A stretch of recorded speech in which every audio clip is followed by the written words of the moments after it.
Good morning. And today I'm going to talk a bit about functional connectivity, and in particular a high-level metric known as system segregation. So when we think of functional connectivity, what we tend to think of is, right, we have different regions of interest, like in this sort of hypothetical example, you might have or extract their sort of signal time calls, whether it's fMRI, MEG, or whatever it may be. And we tend to sort of think of these perhaps sometimes in different networks, right? We might have network A consists of region A, region B, network B to C and D. And we tend to think of these often in sort of connectivity matrices, right? Where we can look at how similar are the time courses just correlated for region A and region B. And what we tend to see is a higher connectivity for these within network time courses. So region A to B for network A. And this is often sort of weaker when we look between networks. And what system segregation is, or sort of reflects, is a really simple formula where we sort of take the aggregated functional connectivity, the correlation, right, for within network regions, all of these sort of aggregate together and just subtract out between network connectivity. And what this gives us is a metric of system segregation. So what this looks like, we've got our fictional subjects on, one on the left axis, one on the on the right side, and what we have is for someone who might show very strong sort of system segregation, we've got this really disparate within network connectivity compared to between. And they show this really segregated system. So the second subject, what they might show, right, sort of all of the time courses in the brain sort of going up and down together at the same time, rather than having these really segregated networks. But so what? So I think this is a really sort of like neat metric at the minute that's really sort of gaining some traction. And there's two sort of findings that have really sort of been discussed and cited a lot recently. And the first is about how healthy aging is shown to reduce system segregation. So this is from the Chan et al. Paper a few years ago now, which has been cited really quite rapidly. And the second finding being about how if we take this system segregation independently of aging, I use this also to predict cognitive health. So we've got this system segregation on the x-axis here, and memory performance as an example on the y. And if we age residualize these measures, so we sort of take away aging's contribution to this, we can still predict how well people are performing cognitively. And what I'm going to talk about today and really sort of think about is how robust are these effects, though? Like, are they robust over modalities, things like fMRI and MEG, over task, or even over time as well? So what we're using here is the ChemCan cohort. So based here at the MRC CBU, we've got a sort of aging lifespan sample with a sort of bunch of rounds of testing. And what I'm highlighting here, first of all, right, we've got sort of different tasks. So we can sort of calculate these system segregation metrics over resting state. And we can compare this to what we may get if we were to calculate this over a sensory motor task. So in this, people are simply just sort of button press responding to sensory stimuli. We can also look at this across time. So we have resting state at sort of time point 1 and then resting state at time point 2. So again, looking at system segregation across these. And we can also separate these further across modality. So we can look at fMRI to MEG, and to sort of make things a bit more complex further, we can split these MEG frequencies into 5 bands as well. So we've got delta, theta, alpha, beta, and gamma, and of course fMRI. And what we can do then is, for this fMRI and MEG acquisitions, we parcellate the brain into these sort of 100 nodes. So these are taken from the Schaefer et al. Atlas published in Cerebral Cortex.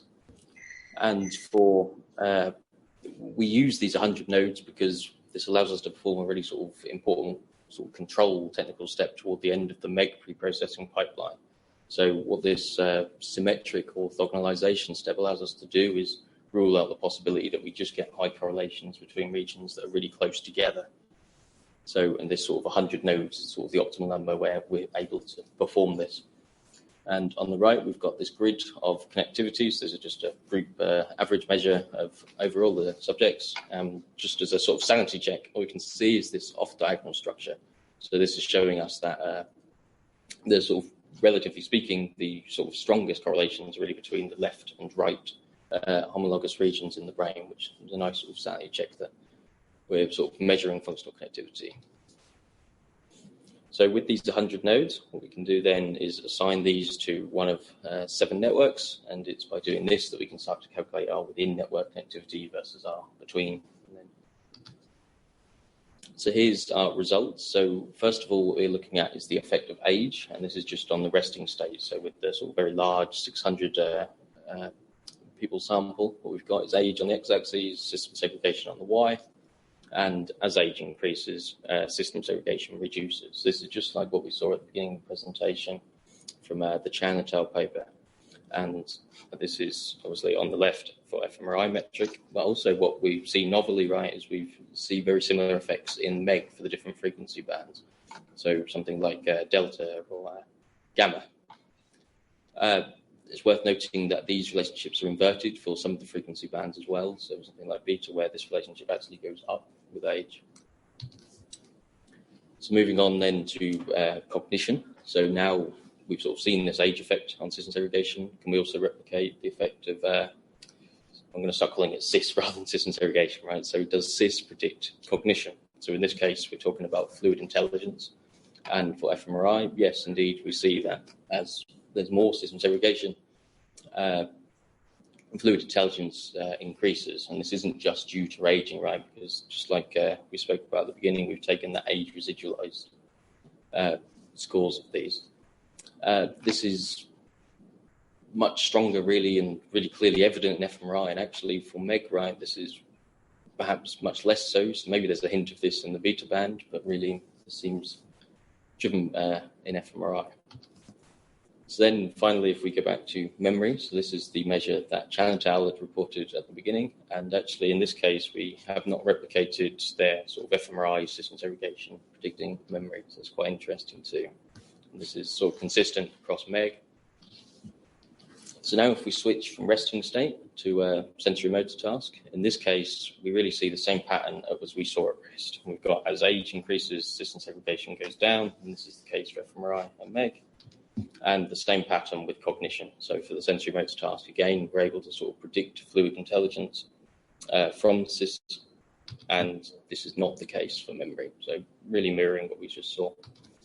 And then finally, we have this effect over time. So really mirrors it, what we saw at the beginning again, right? There's an effect of age on CIS for fMRI and MEG, and we can predict fluid intelligence, but we can't predict memory. So to give you a sort of high-level overview of what we've just seen, so here's some connectivity matrices that show the correlations of system segregation measure, so collapsing over participants, either over tasks in the left grid or over time on the right grid. And the first thing I really want to point out is this off-diagonal structure that we've got here. So what this shows us is that within matrix of CIS, within modality are the strongest, right? You've got like fMRI to fMRI or beta to beta, alpha to alpha.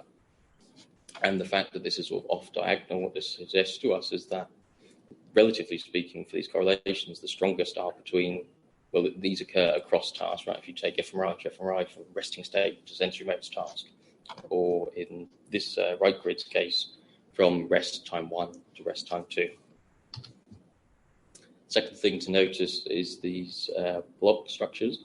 So the larger block, what this shows us is that for the frequency bands that are in the bins or closest together for MEG, so things like alpha to beta, delta to theta, these are where we see really the strongest correlations, and the right grid showing that this is across tasks, so resting to the sensory motor, or across time, so time point 1 to time 2. And then the final aspect of this is really sort of how similar are these metrics when we do these system segregation calculations from fMRI onto MEG. And relatively speaking, compared to the correlations that we were just looking at, these are much weaker, right? fMRI to delta perhaps being the strongest correlation, but this is much weaker than fMRI to fMRI or over time. So it seems maybe this slow wave of fMRI to delta maybe showed the strongest sort of correlation, but these are still rather weak. So overall, what we've seen is these robust effects of age on system segregation, and this is across modality, task, and time. And what I think is really quite neat about this is that showing this for MEG suggests that the sort of fMRI age effects that, for example, Chan et al. Reported before these aren't just driven by sort of vascular change, right? Because MEG is really quite a neural measure. Like there aren't these vascular confounds that come into play with fMRI, and the fact that we can replicate this reduction in cistern segregation without these vascular confounds suggests that this isn't the case for fMRI. Second thing to sort of think about really is this puzzling relationship that we saw with cognition. So for cistern segregation, right, we weren't really able to replicate how cistern segregation can predict memory, like in Chan, but for fluid intelligence, we were able to sort of see this relationship. So it's quite interesting to think, maybe drill down a bit further. Is this driven by differences in the test or the sample, these sort of things? And last of all is about these sort of relatively weak correlations that we see for these high-level measures, whether we take them from fMRI or whether we take them from MEG. So yeah, thank you everyone. Happy to take any questions.